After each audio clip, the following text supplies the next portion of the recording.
નમસ્કાર વિદ્યાર્થી મિત્રો, મારું નામ મુકેશ કલસરિયા, ધોરણ 10 વિજ્ઞાન અને ટેકનોલોજીમાં આપનું ફરી સ્વાગત કરું છું.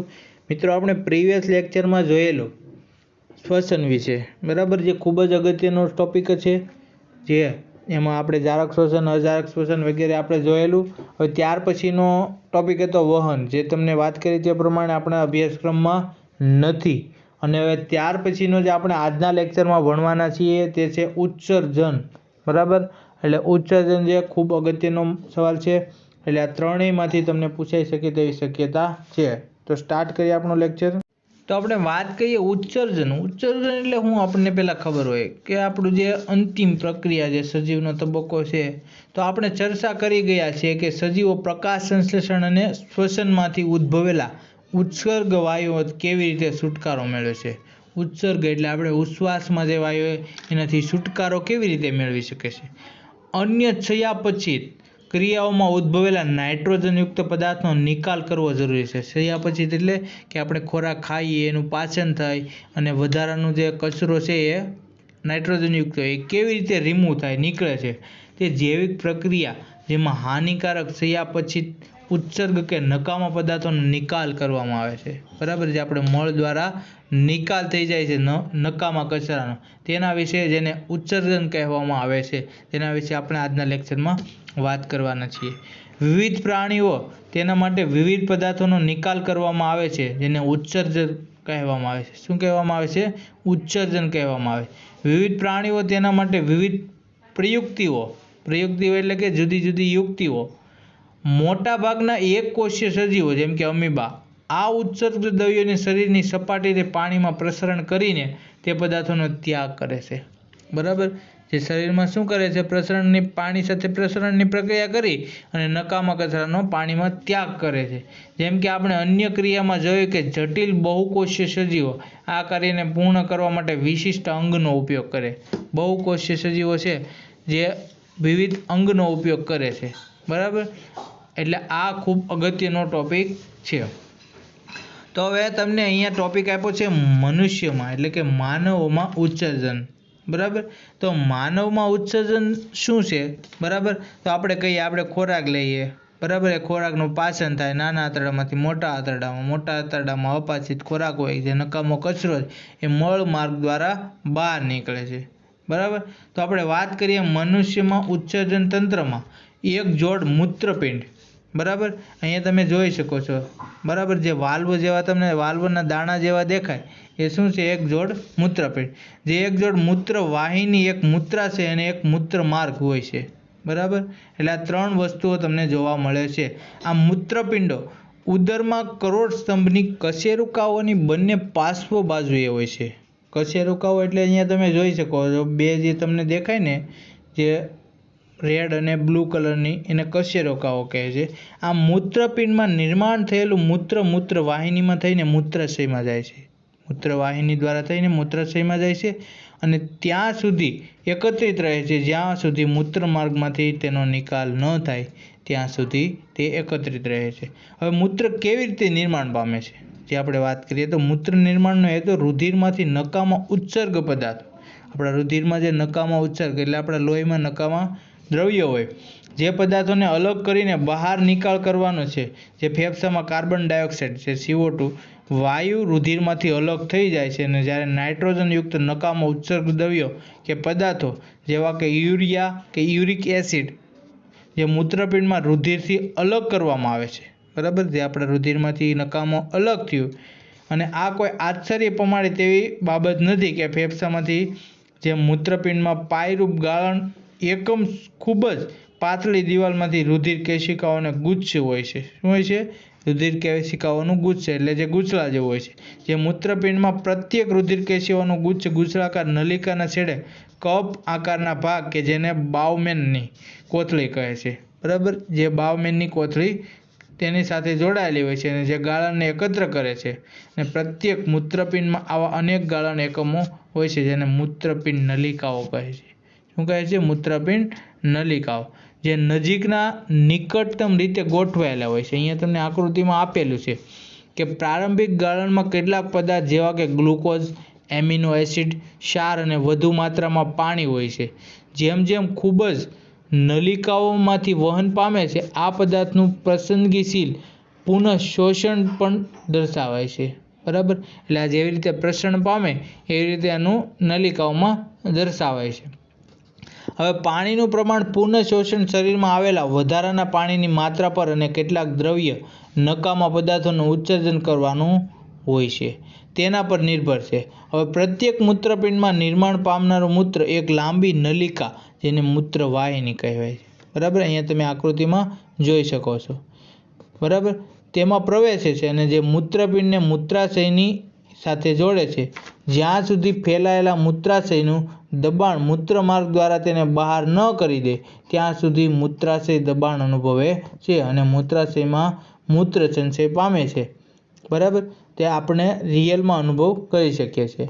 મૂત્રાશય સ્નાયુ હોય છે અને આમ આ ક્રિયા તેના ચેતાતંત્ર એટલે કે આપણી સંવેદનાશીલ છે એ આપણી ચેતા આપણને ખબર પડે. હવે તમને કોઈ હાથમાં વાગ્યું તો તમને તરત ખબર નહીં, એ મતલબ એટ ટાઈમે નથી ખબર, 1 સેકન્ડ કે અમુક માઇક્રો સેકન્ડ પછી આપણને ખબર પડતી હોય છે, બરાબર. એટલે કે આનું કાર્ય કેવું હોય છે કે જ્યારે આપણને કોઈ ટચ થાય ને એટલે આપણે ચેતાતંત્રને ખબર પડે. ચેતાતંત્ર ક્યાં આપે? મગજમાં સંદેશો પહોંચાડે અને મગજ પાછું એનું રિપ્લેસ કરીને આપણને ખબર પડે કે આપણને કાંઈ વાગ્યું છે, બરાબર. આ કામ માઇક્રો સેકન્ડમાં હોય છે. આની ચર્ચા આપણે કરી ગયા છીએ. પરિણામે સ્વરૂપે આપણે સામાન્ય રીતે મૂત્ર ત્યાગનું નિયમન કરી શકીએ છીએ.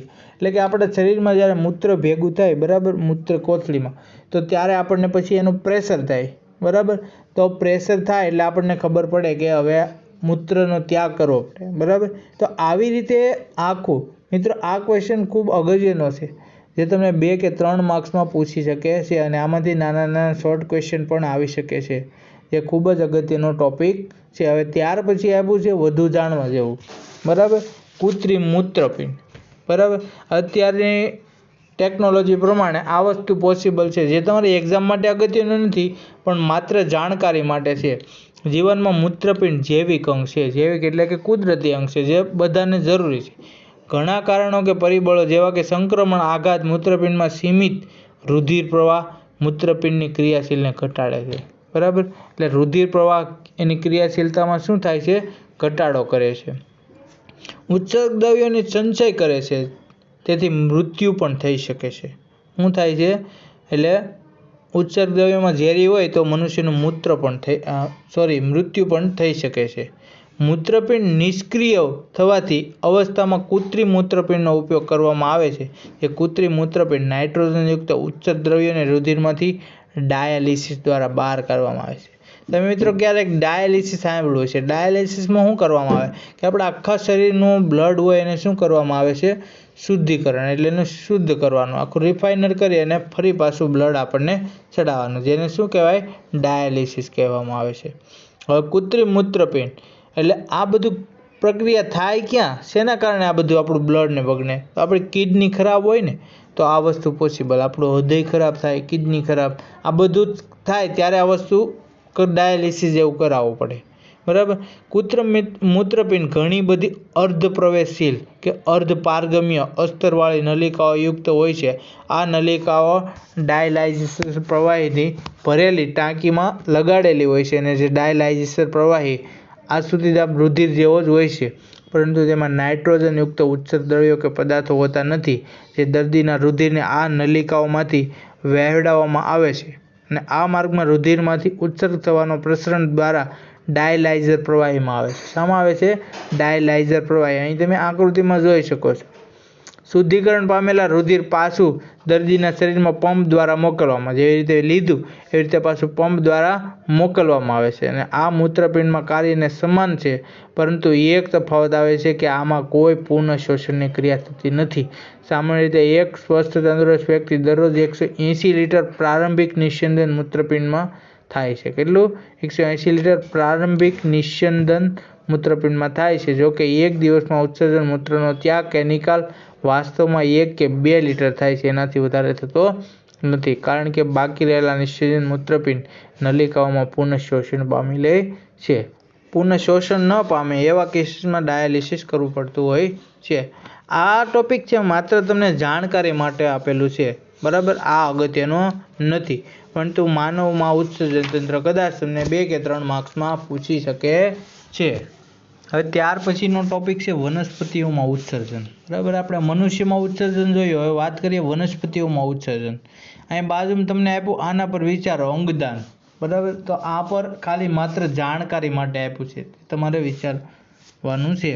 તો હવે વનસ્પતિઓમાં ઉત્સર્જનની વાત કરીએ તો વનસ્પતિઓમાં ઉત્સર્જન માટે પ્રાણીઓની બિલકુલ ભિન્ન પદ્ધતિઓ હોવાયેલી છે. કેવી હોય છે? ભિન્ન એટલે કે જુદી જુદી પદ્ધતિઓ. પ્રકાશ સંશ્લેષણમાં ઓક્સિજનનું પણ નકામી નિપજ તરીકે નિર્માણ થાય છે. કેમાં? નકામી નિપજ તરીકેમાં નિર્માણ થાય છે. આપણે અગાઉ ચર્ચા કરી ગયા છીએ કે વનસ્પતિઓ ઓક્સિજન અને કાર્બન ડાયોક્સાઇડની સાથે કેવો વ્યવહાર કરે. બરાબર, આપણે જોયું કે વનસ્પતિઓ પ્રકાશ સંશ્લેષણની હાજરીમાં જ શાનો ઉપયોગ કરતા હોય છે? કાર્બન ડાયોક્સાઇડનો. અને રાત્રિ દરમિયાન સૂર્યપ્રકાશ મળતો નથી, એટલે શું કરે? કાર્બન ડાયોક્સાઇડ હોય એ વાતાવરણમાં એજીટી પાછો ઉચ્છ્વાસમાં કાઢે છે. એટલા માટે જ વનસ્પતિઓ વાસ્તવમાં મનુષ્ય જેવું શ્વસન પ્રક્રિયા કરે છે. પરંતુ ફરક શું છે? જ્યારે પ્રકાશ સંશ્લેષણની ક્રિયામાં જેનું કાર્બન ડાયોક્સાઇડનું પ્રમાણ કેવું વપરાય છે? વધારે, એટલે વાતાવરણમાં શુદ્ધતા જોવા મળશે. તેના સિવાય પાણીની બાષ્પોત્સર્જન દ્વારા છુટકારો મેળવે છે. વનસ્પતિમાં ઘણી બધી પેશીઓ મૃત કોષોની બનેલી હોય છે. શેની હોય છે? મૃત, જેને દઢોતક પેશી. અને તેમના કેટલાક ભાગો જેવા કે પર્ણનો નાશ પણ કરી શકે છે. શેનો? પર્ણનો નાશ પણ કરી શકે. ઘણી બધી વનસ્પતિઓ ઉત્સર્ગ દ્રવ્યોનો કોષીય રસધાનીમાં સંગ્રહણ કરે છે. આમ વનસ્પતિઓ પરથી ખરી પડવાને કે પર્ણોમાં પણ ઉત્સર્જન દ્રવ્યો સંચય પામેલા હોય છે. શું પામેલું હોય છે? ઉત્સર્જન દ્રવ્યો સંચય પામેલા હોય છે. અન્ય ઉત્સર્ગ દ્રવ્યો કે પદાર્થો જેમાં કે રેઝિન એટલે કે રાળ અને ગુંદરના સ્વરૂપમાં ખાસ કરીને જૂની જલવાહક પેશીમાં સંચય પામે છે. તમે કોઈ વૃક્ષ હોય એમાં સાઈડમાં ખાંચો પાડી દો કોઈ હથિયાર વડે, તો તેમાં તમને શું જોવા મળે છે? ગુંદર કે રાળ. હવે તમે રબરના વૃક્ષ જુઓ તો રબર સતત કેવી રીતે મેળવી શકાય તે તમે જોઈ શકો. આમ વનસ્પતિ પણ કેટલાક ઉત્સર્ગ દ્રવ્યોને પોતાની આસપાસની ભૂમિકા ઉત્સર્જન કરે છે. તો આવી રીતે મિત્રો મનુષ્યનું ઉત્સર્જન કરે એવી જ રીતે વનસ્પતિઓ પણ ઉત્સર્જન કરે, પણ ફરક એટલો જ છે, વનસ્પતિઓ કાર્બન ડાયોક્સાઇડનું પ્રકાશ સંશ્લેષણની હાજરીમાં ઉપયોગ કરે છે, જ્યારે મનુષ્ય તેનો ઉપયોગ કરતો નથી. તો આ વનસ્પતિમાં ઉત્સર્જન છે જે 2 માર્ક્સમાં તમને પૂછાઈ શકે છે, ખૂબ અગત્યનું. મિત્રો આ ચેપ્ટરમાં ખૂબ જ ઓછા ટોપિક છે. બરાબર, તો આ ખૂબ જ ઓછા ટોપિક છે, તો જે તમારે તૈયારી સારી એવી કરવી જોઈએ, કારણ કે આ ચેપ્ટરમાં સવાલ બહુ ઓછા થઈ જાય, કારણ કે 30% જે કટ કરવામાં આવ્યો એમાં ઓલમોસ્ટ ઘણું બધું નીકળી જતું હોય છે. તો તમારે આ ચેપ્ટરમાં સારી રીતે તૈયારી કરવી અને સારા માર્ક્સ મેળવી શકાય છે એવું ચેપ્ટર છે. તો ધન્યવાદ મિત્રો. મળીશું હવે ત્યાર પછી આપણે નેક્સ્ટ ચેપ્ટરમાં પ્રકરણ 7 સાથે મળીશું. ધન્યવાદ મિત્રો.